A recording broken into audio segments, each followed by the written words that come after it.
Welcome back to the podcast. I'm so glad that you are able to join me again. Today's episode is an absolute treat. I have a conversation with a person who's doing the absolute most for her community in Somerset West. Listen to this. She, along with her husband, pastor a growing life-giving church. She is the chairperson of the Somerset West Night Shelter, which is an organization committed to serving the homeless community in the neighborhood. The shelter currently takes care of 100 adults and 20 children.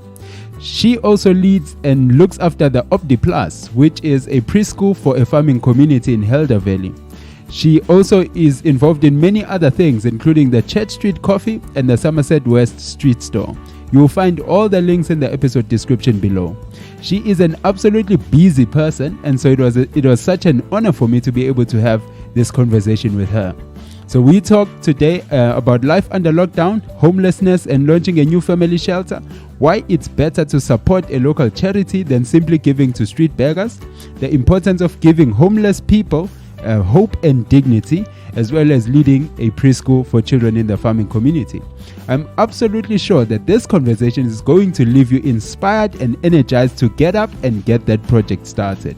You know, that one that you've been postponing for a couple of years now, or to start donating to your local charity organization. Before we get to the conversation though, please just take a moment to subscribe to this podcast, and at the end of the episode, please leave a review for us from wherever you are listening to this podcast from. That will help us very much. If you're watching from YouTube, first of all, huge apologies in advance for the poor video quality. We had some significant network challenges. Apart from that, please hit that subscribe button and turn on the notification bell. And now, here's my conversation with none other than Jo Swart. Enjoy.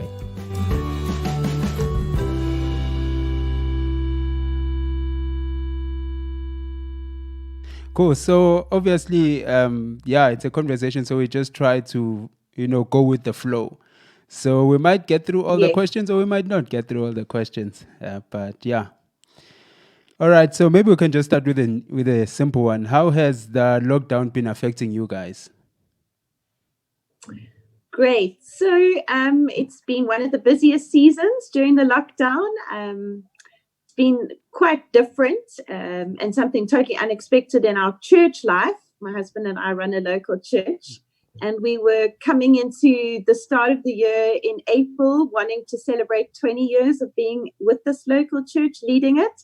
So we were planning a big party and just a time to celebrate and reflect on God's goodness and how he's carried us, and to just have fun. But that was put on hold, and we've experienced church in a whole new way. It goes against everything that we keep on saying to people. We're better connected. Hey, sorry, the dog. It goes against everything. She's usually calm and she sleeps on the couch, but it's almost like they know. Yeah. Now's the time to play up. So in church life, we always say better connected, and let's live in community, and let's do this together. And then you get lockdown and everything's opposite to that. Yeah. So our catchphrase was isolated but not disconnected. And but it has become hard. So we're slowly getting back into church with 4 services of 50 people. And that's just for those who are desperate, who can't handle online and isolation anymore.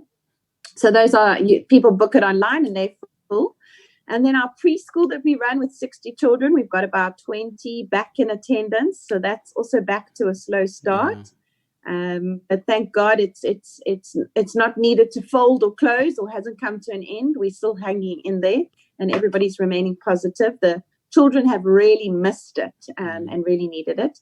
And then at the night shelter, we have a new baby. So we've literally more than doubled overnight. Oh, wow. The beginning of April, we acquired a new property 1 block down from the current shelter. Yeah. And instead of, at the start of lockdown, taking care of 54 adults, we now take care of 120 people, including 20 children. Sure. Yeah.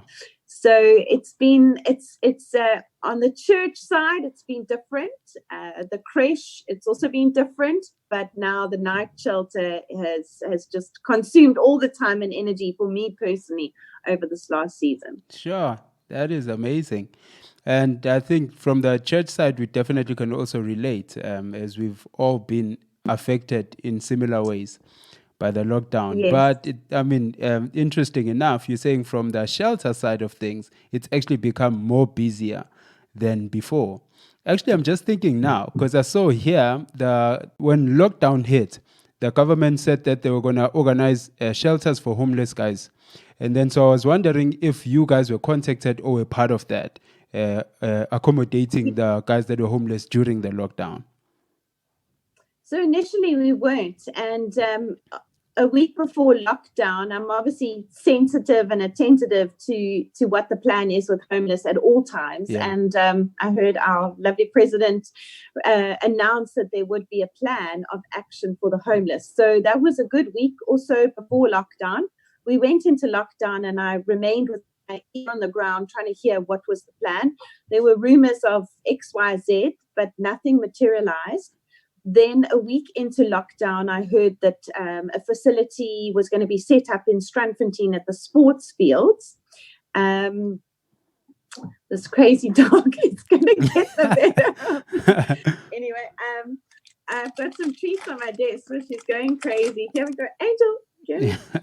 She came to us literally this size at the start of lockdown, and she's been our shelter baby, our lockdown baby. We started off calling her Corona, but we changed it to Angel. So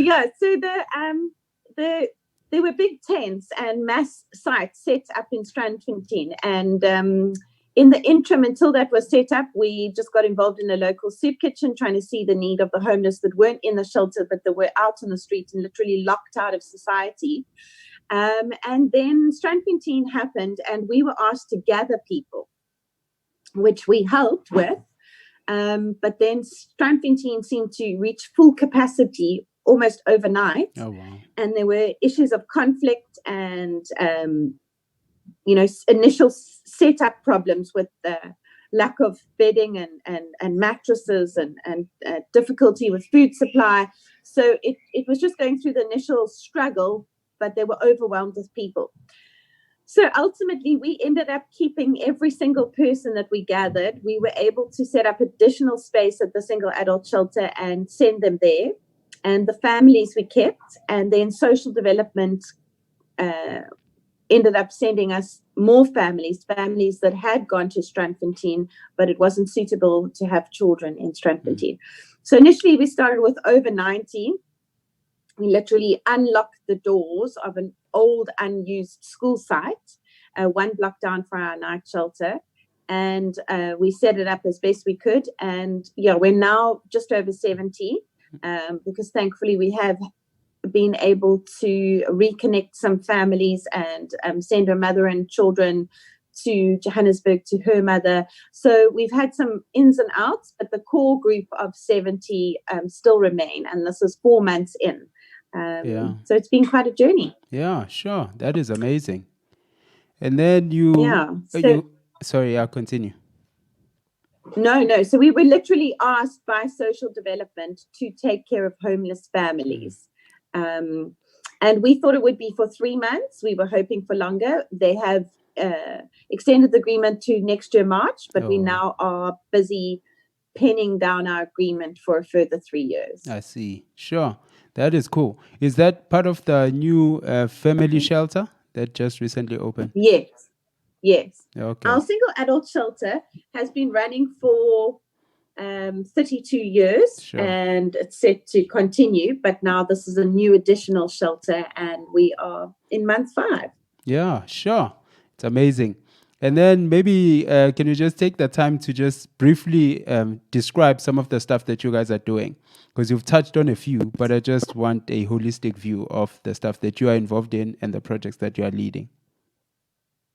Yeah, so with regards to the night shelter, we have always sought to do extra and always sought to increase our operations because we feel that we have a good hand on the shelter and we know what we're doing. And we've got a great team, and we've pretty much figured out how to run the shelter and how it all works. But we've always wanted to do more, and we felt we had the capacity to do more. So we've been pursuing this for several years.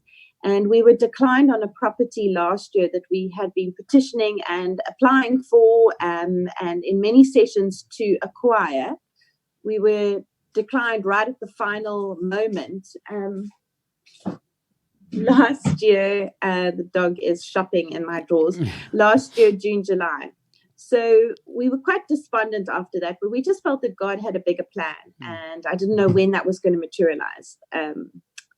Jump forward to a year, and this is clearly God's bigger plan, which is much bigger than the previous property that we would have acquired. Sure. And when I'm talking about much bigger, I mean the capacity of people that we can care for is 100% bigger. Oh, wow. And the land site is 100% bigger.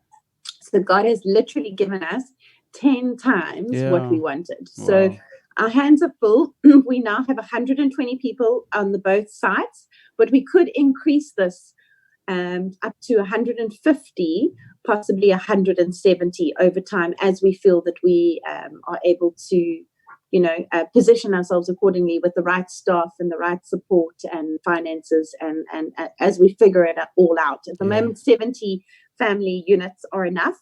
So that makes up a group of about 15 to 16 family units, and that's quite a lot. So we've never dealt with it before, and it's been quite a journey to navigate the ins and outs of all of that. Having children, our organization has never taken care of children before. So there's a lot that goes along with that. But we've had the great privilege of being the channel between the community and soup kitchens in the local township that are in need. So our organization channels we receive the funds that people want to bless, and we then shop and work out the logistics and deliver groceries to ladies in the township, mamas who are running soup kitchens, and 2,500 to 3,000 people are being fed daily by those 6 soup kitchens. Wow. So that's been incredible. That started at the beginning of April, and that we thought initially was way more than what we could handle. But thankfully, with much thanks to amazing volunteers, we've managed to carry that. Also, everybody was really passionate about food parcels in the very beginning and helping with that. So we did hand out about 350 food parcels, and that, can you imagine, I find it quite a task just shopping for my own groceries every evening, let alone 350 food parcels. So we did it in batches of about 20 to 30, and we had ladies from the community that literally just offered and put up their hands to go and shop. And then one lady had a connection via Checkers and a manager, and we got great discount and extra things put in the parcels. So it's been amazing, but we've drawn back from the food parcels now and focused on the soup kitchens. Sure. So it's really been busy. It hasn't just it started with the 50 odd at the night shelter, then it increased by another 90, settled down to another 70, so 120 in total. But it's been the daily involvement of these soup kitchens, and then on top of that, the food parcels. On top of that, we receive about, I would say, 5 calls a day to assist over and above, just people in the community in need. And then a lot of the families that we're helping, their families need help. So when we organize a family visit, then often these people have come from a poverty situation and a situation of need. So then we need to send provision with them. So we have 2 families visiting their families this weekend, and both families are taking a food parcel with them. So it's just ongoing. And then we also relaunched our voucher system. So every day we have 25 to 30 people coming to cash in a voucher. We encourage the community to buy a 20 Rand voucher as opposed to giving cash at traffic lights. And then the homeless person can come to the shelter and cash that in for a food parcel. And the value of that food parcel is actually about 50 Rand. Oh, wow. Sure. No, this dog that's has amazing. got serious FOMO. Dog, does not want to get left behind. No, that is amazing, No, especially definitely. the food, the voucher system, because it's always that little bit of a sensitive topic, in terms of, do we give money? Do I go shop for them? But I think, I mean, it's the first time I'm hearing of something like this. the key is that relationally, our organization can do so much more than what you can do at a traffic light handing out 20 Rand. Yes. And we want the homeless folk or the people in need to start to build a trust relationship with our organization, because we have social workers and that's what we do. We have the time and the ability to ask key questions. Oh, I see you're elderly. Are you perhaps over 60? Oh, are you receiving a SASSA grant? Oh, you're not. Oh, why would that be?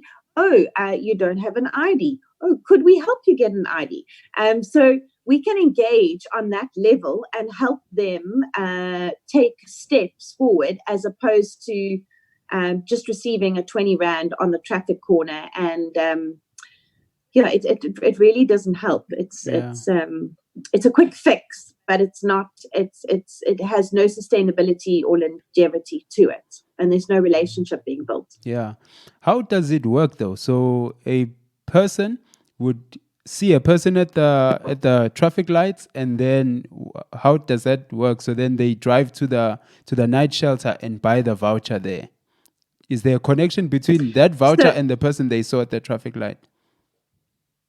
Not really. So we sell the vouchers via various churches, our night shelter, coffee shop, and at some local petrol stations and one or two restaurants. So the community can buy the voucher, they can have it on hand in their car, and they can hand out the voucher at the traffic light or to whoever who needs. Okay. Then that person then brings the voucher. Whether they want to use the voucher or not, it means that the 20 Rand still goes to the night shelter. We help daily people with whether they have a voucher or not.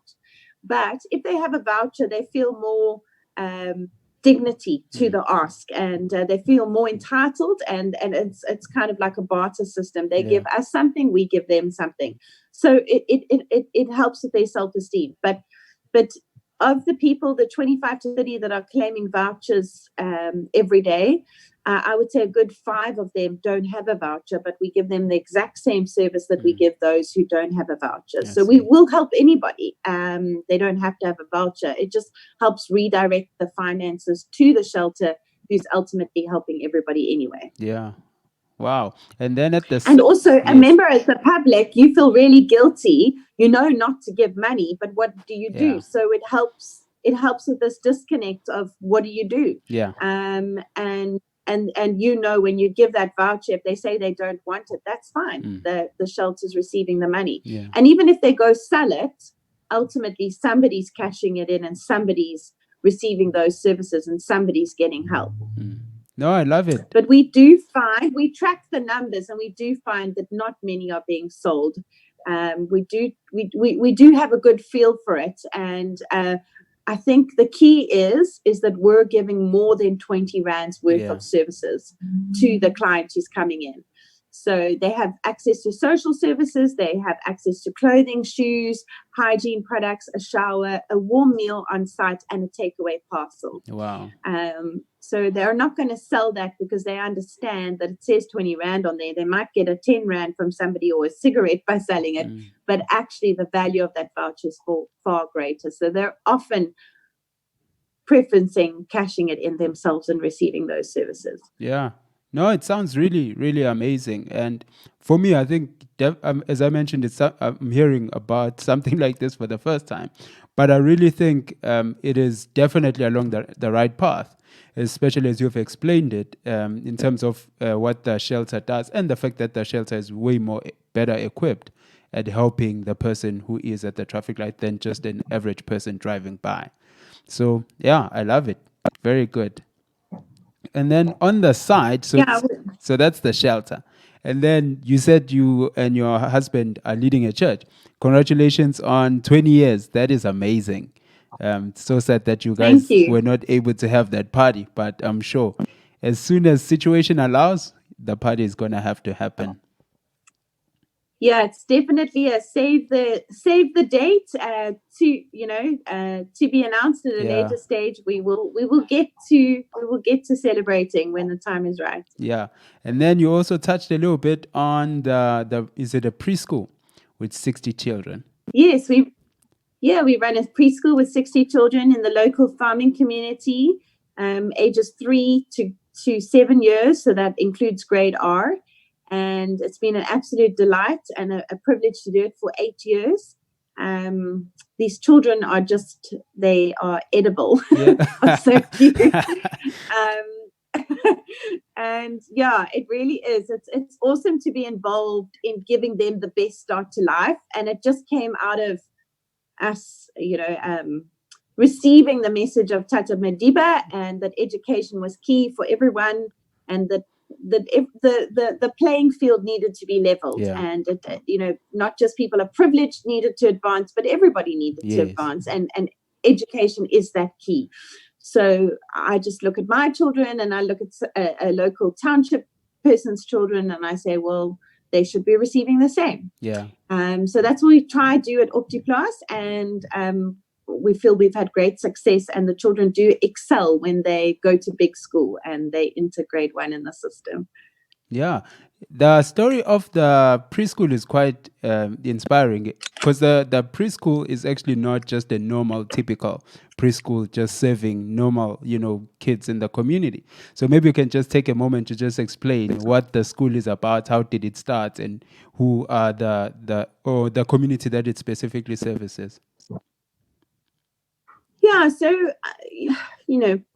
I'm pretty honest, and I can be pretty blunt, and I don't like talking about color and race and creed and culture, but I do feel our church is positioned right on the border of a significant farming area.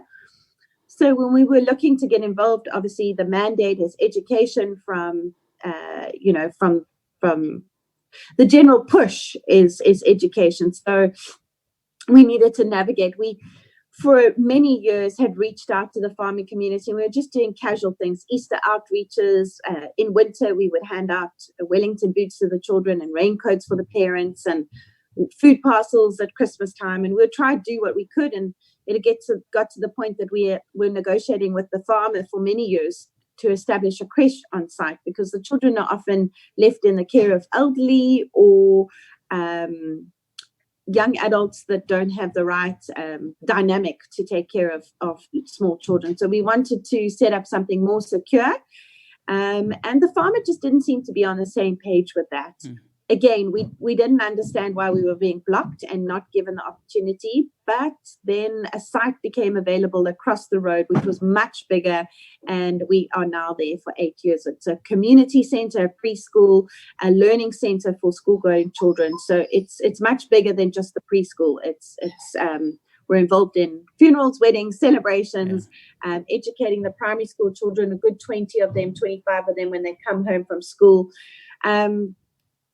So God always has more. You always think, well, why aren't you getting the open door? But he always has more. This dog is driving me crazy. I'm going to stick her out the door. Absolutely no problem. She's never this bad. She always behaves and just sleeps. But anyway, so we felt it made sense. I also think in South Africa, things have changed on farms, and it was a different setup with the colored folk who were part of the farming community. And now a lot of the farmers have subcontracted, and they've moved folk off their farms into,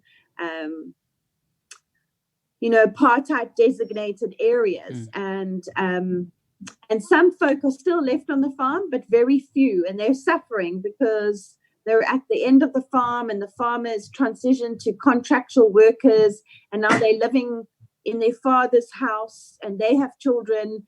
And you now have the situation where there's small farm cottages with 4 generations in one cottage.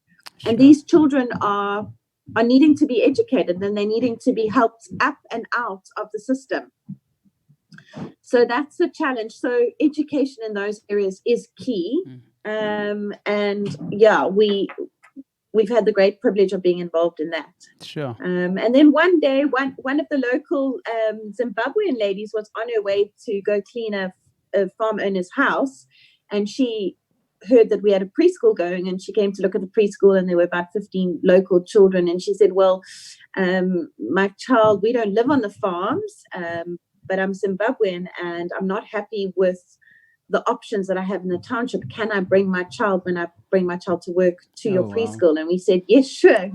Her name is Michelle, and she was the start of 40% of our children being foreign national children that come to our preschool that are taxied in at their own additional cost and transported to the preschool. So yeah, about half the children are local farm children and the other half are foreign national Zimbabwean children, all just wanting the next best for their children.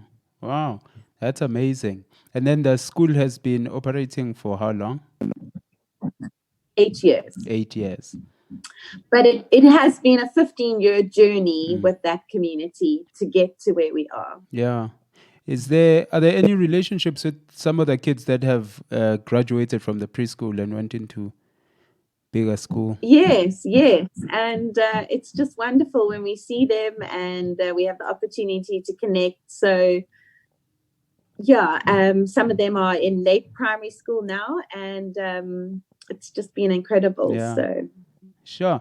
And then on top of and it's amazing how small the community is, because I'll sometimes be just in Pick and Pay in a queue, and then one of the mums will stop me and say, my child went to Op Die Plaas, and I'll look and I say, oh yes, I recognize you. Wow. And it's just amazing how small the world really is, and how we all make up one community. Different colors, different faces, different spaces, different sizes, but we all make up one community. And at the end of the day, it's when we at Pick and Pay buying our groceries to feed our family, we're all in the same queue, and we're part of the same community. But yet the question is how do we help each other, and how do we live together in this one space, this one community? Yeah. And on top of, so we've spoken a little bit about the shelter, about the church, and then the school. And then there's lots of other stuff that you do, one of them being the cafe that is at the night shelter. And then there's something that I read as well online called the street store, which is another very interesting. Yeah, it's just, we receive many donations. The community in Somerset West is incredibly generous, and they give us a lot of stuff, but we don't always need everything that they give for our clients. So sometimes the stuff is very fancy. So we've got Blackbird Beauty, which is just a bit of a take on something that was pre-loved, pre-used, still in great quality, and is not everyday wear. So we have a coffee shop with Blackbird Beauty Clothing where we resell clothing. And then the coffee shop is just a great meeting point. Often the public will want to meet with me or one of our team members, or just meet with a friend for a coffee. And so our whole catchphrase there is that the profit goes to the shelter. So we don't do anything fancy, toasted sandwiches, slices of cake, and great coffees. And we've got great coffee beans and got a good relationship with a local roaster. And it's just a cute space up front of the shelter just to connect this world of homelessness with the community over a coffee. And so we have the upmarket clothing there for sale, and it provides a great income stream for the shelter. Then the street store is a similar take, but a different kind of clothing. And again, not clothing that our clients need, but clothing that a lot of less fortunate members of the community can come shop for. They can come look for really decent secondhand clothing items and pay bargain prices and meet the needs of their family. I actually have my lady Belina who cleans my home once a week. She popped in there earlier, and we're also from the public able to give people vouchers. So I give her a voucher, and then she shops, and she's very happy to receive the items. So instead of me keeping my clothing items aside for her at home, I just send everything to the shelter. I know everything gets sorted out. Items that are needed for the clients get pulled out and redistributed to the clients. Fancy stuff gets set aside for Blackbird Beauty. Everyday wear that the clients don't need go to the street store. And things that are too stained or too worn, that they go to our car boot sale. So we've got a whole sorting and shifting system, and a volunteer by the name of Lorraine does that. But it's so nice because instead of giving Belina, my cleaning lady, a packet and saying, look, there's some nice stuff in there and there's some not nice stuff in there, good luck. I could rather send her with a voucher to the shelter, and she can, in a dignified way, shop for herself and choose what she would like and what would be a blessing to her, as opposed to me saying, oh, here's a packet, you should be grateful. It makes a big difference. Yeah, it definitely sounds like you guys take a lot of put a lot of effort into making sure that people that you are helping and serving, that they get a dignified experience, and one of the two words that are very common and very popular in the work that you do is hope and dignity. And so I'm just wondering if you can spend some time just explaining why are those words so important to you guys. Well, I think the word homeless and homelessness has got a bad rep, and it doesn't actually conjure up positive thoughts. And one just naturally thinks, dirty and useless, and it's their fault, and what's their problem? But at the end of the day, they're human beings, and anybody can come into a situation of homelessness. And we deal with such a vast array of people from all walks of life, all colors, all creeds, and some of them highly educated, some not. And that spirit that attaches itself to homelessness is something that really just gets at somebody's soul, and they become so downtrodden and hard beaten, and they really need somebody to say, hey, there's hope. And there's a step up and another step up, and we're here to help you. So everybody, when they come to our organization, they'll have the opportunity to meet with the social worker. And I love this. Everybody gets a PDP, a personal development plan, and we take people up the ladder of hope, the ladder of looking forward and understanding that they can come up and out of it. And then dignity, we just try and respect that everybody has the right to dignity. And, we put a lot of effort into how our organization looks from the front right through to the inside, how we present our beds, how we feed our people, how we bless our people, how we look after our people. I know during lockdown,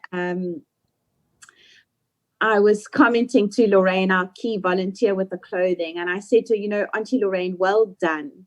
I can honestly say that when I pop in and I look at these gents that are locked down and in the shelter, they are immaculately dressed, and a lot of them have really good branded tackies and jeans that fit right and beautiful shirts and jackets. And I can say, Lorraine, that you honestly have given your best, and you've pulled the best of the donations out of the pile. And these guys are looking so sharp. They do not look homeless. They do not look in need, and they do not look like they're staying in a shelter. No one would believe that. Wow. And that's our aim, is just to come against that spirit, and to break the ice, to lift the atmosphere, and to just say these people deserve dignity, and they deserve the best. And we're trying to dispel that natural feeling that arises in one's spirit when they think of homelessness. And say, no, it doesn't look like that, and it's not like that.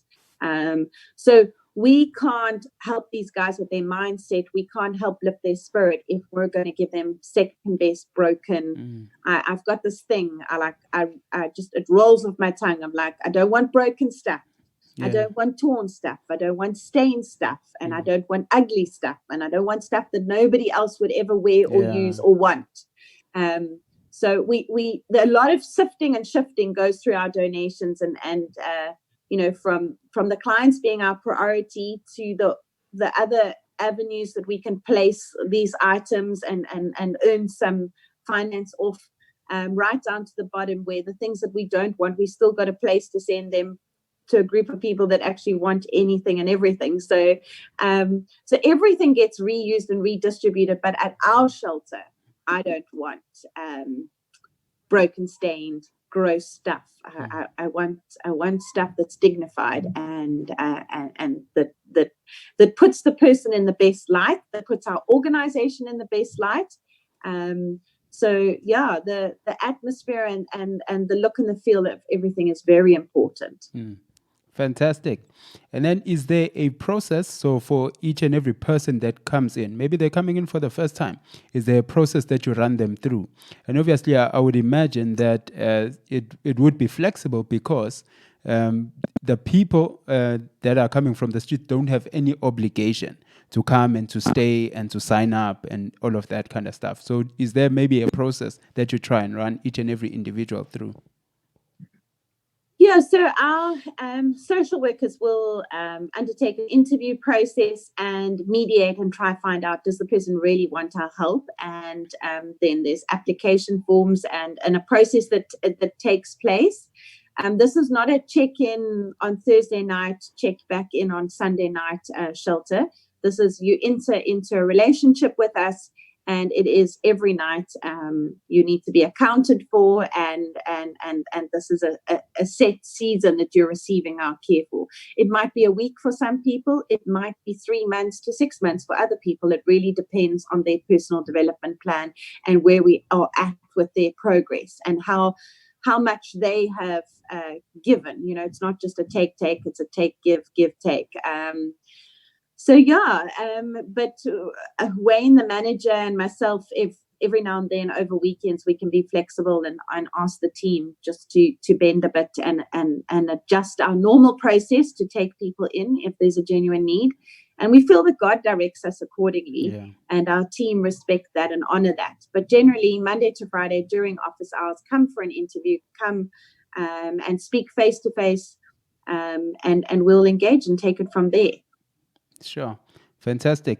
In terms of the single adult shelter, so that's the one that has been running for about 30 years. Would you say that now, in terms of fundraising and funding for especially that, is it easier or is it more challenging? How do you find the funding for that work? It's always a challenge. We receive about 40% of our income from social development, and the rest we rely on regular givers and fundraising events.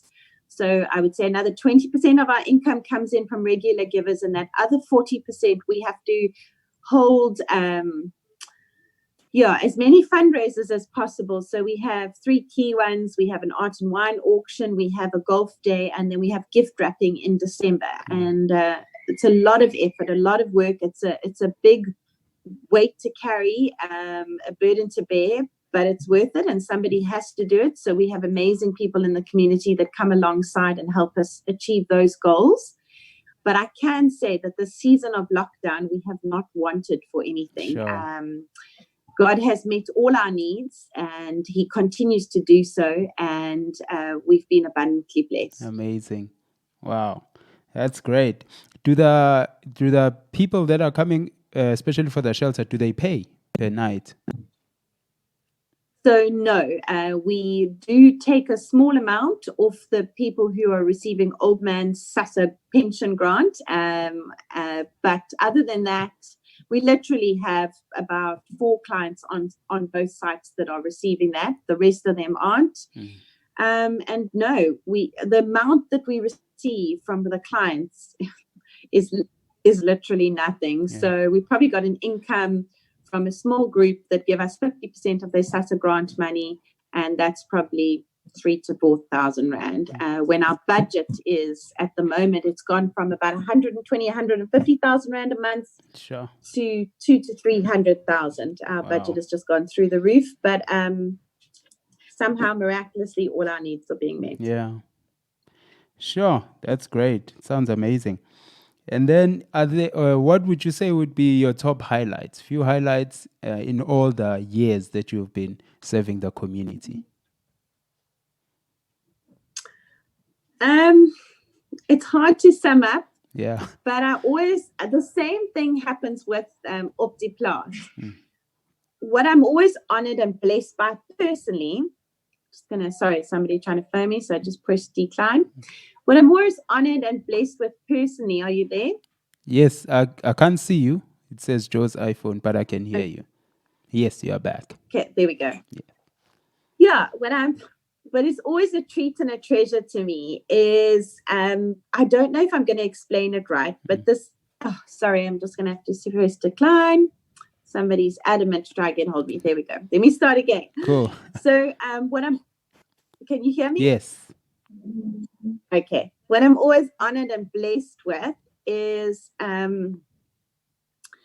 don't know if I'm going to explain it right, but this open door that you get, the word of God says that a gift opens the door to the giver.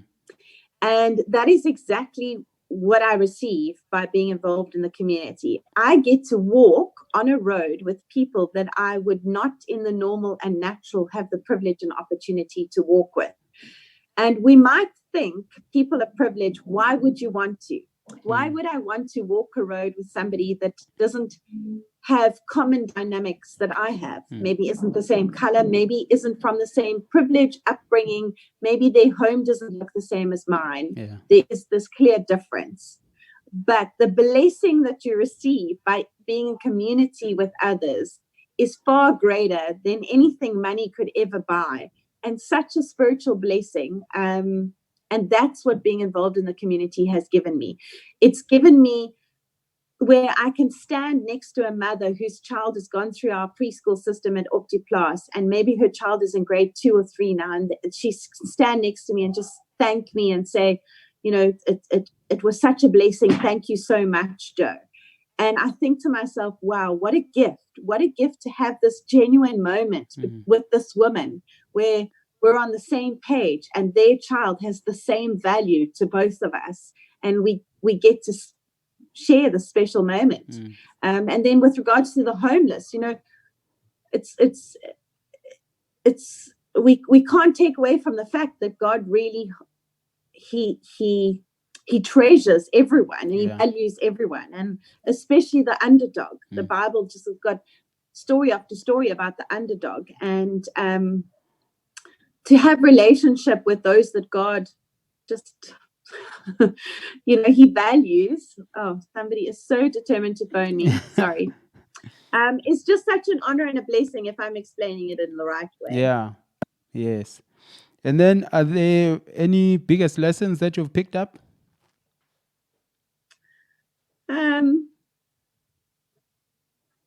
Yeah. I don't know. I think the biggest lesson to me personally has been that you've got to go along a journey to find out what your passion is. Sorry, I literally have phone calls coming in nonstop. Anyway, you've got to go along a journey to find out what your passion is. And homelessness and what I've been involved in the last several years doesn't really connect to my personality type in the way that it doesn't make sense, because personally I don't appreciate secondhand broken things. Personally, I don't really like dirt and smell and discomfort and things that aren't minimalistically and things that don't come in a neat package. Bottom line. But yet, because I don't like that, God is using that to bring order and value into the chaos. And he's using me in the most unlikely way. So it is a surprise that this is the area that I seem to have the greatest skill for. Cool. And another one is one of the things that really inspired me when I was having a conversation with you is just how you have always been involved in the community, because serving the community because of your love and compassion for your community. And so I'm thinking maybe you can speak to a person or maybe a church or a group of people that are interested in beginning the work of serving the community. What are the practical steps that they can take? Where can they start? Maybe they don't even know where to start, but they see there's a community that has a need and they do have a desire to get involved.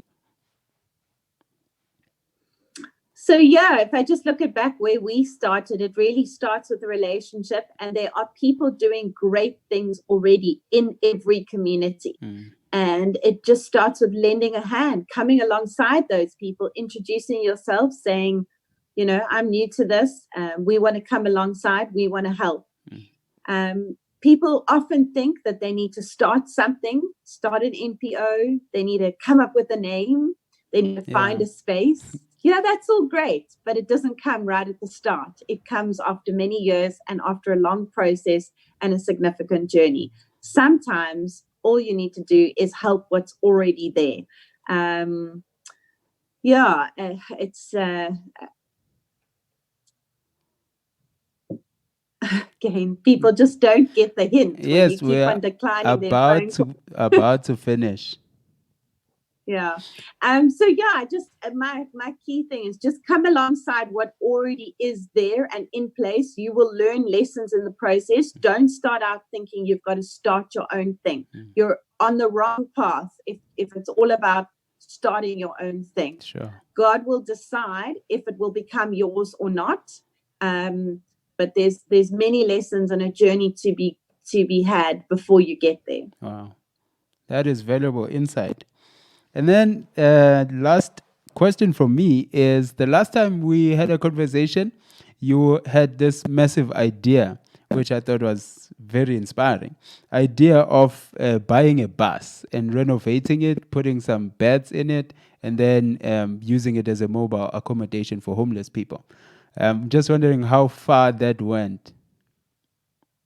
Yes, so we bought the bus and we renovated it and it's good to go. It's parked at the back of the night shelter.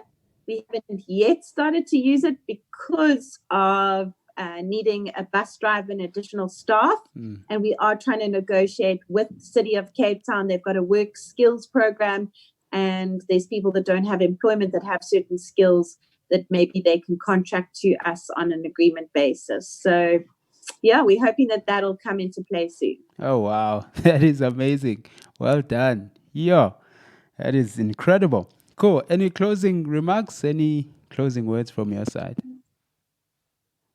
No, but thank you for this opportunity. It's good to connect, good to chat. I'm sorry for all the chaos, the dog, the constant phone calls.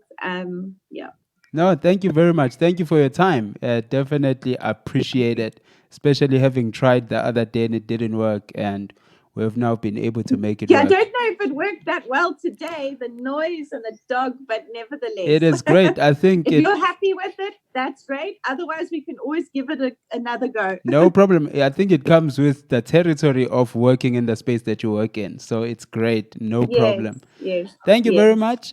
Definitely enjoy your day and have a great week. Thank you. Take care. Bye. So that brings us to the end of that conversation. And what an inspiring conversation, an inspiring person that Jo is. I'd like to leave you with this thought, which is something that also came through in the conversation. That if you are thinking of starting or beginning to serve in a poor neighborhood, don't try to go out there and start something new. First, find out what currently exists and what is already happening in the community that you want to serve in. Then begin by supporting that work that's already there. It is in the context of you supporting what already exists that you'll be able to identify what else needs to be done that is not currently being done. And as I mentioned, all the links are going to be in the episode description. And so, before I let you go, please go and find us on our social media platforms. Reach out to us, talk to us. We'd like to hear from you. And definitely let us know, what would you like us to tackle next, or who would you like us to talk to next. Our email, as always, is podcast@beyondthisewalls.org.za. I repeat it, podcast@beyondthisewalls.org.za. Go out there and make this world a better place. Peace. See you on the next one.